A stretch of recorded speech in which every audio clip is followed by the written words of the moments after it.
Some closure to a case we've been following for years. The mother and grandmother of 3-year-old Braylen Noble will serve no time in jail in connection to the boy's death. He was found in a South Toledo apartment complex pool in September of 2020.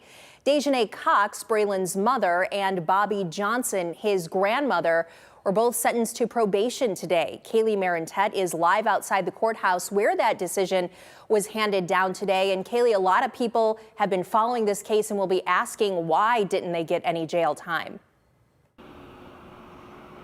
Melissa, the charges that Dajnae Cox and Bobbie Johnson faced were not homicide related. The court deciding that Braylen Noble's death was accidental. The two were in court in September, with Cox taking a Alfred plea for her two charges of attempted child endangerment and obstructing justice. Johnson pleaded guilty to her one charge of obstructing justice. This morning, Johnson was in front of Judge Ian English first. Her attorney calling her a model citizen due to never having run-ins with the police and holding a steady job. The defense asked for a probationary sentence, and that's what the judge handed down: 1 year of probation for Johnson. Cox was up next, where her attorney says Braylen snuck out of the home and into the pool. That's where his body was found days after he disappeared. She received 2 years of community control, which is what Cox's attorney asked for. She will still have to hold a job, counseling for her mental health, and work towards her GED. We got a chance to speak to Johnson's attorney after sentencing.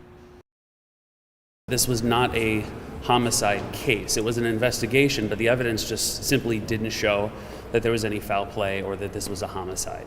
This was accidental, and I think our society needs to know that you have two grieving women and a grieving family here because of an accident.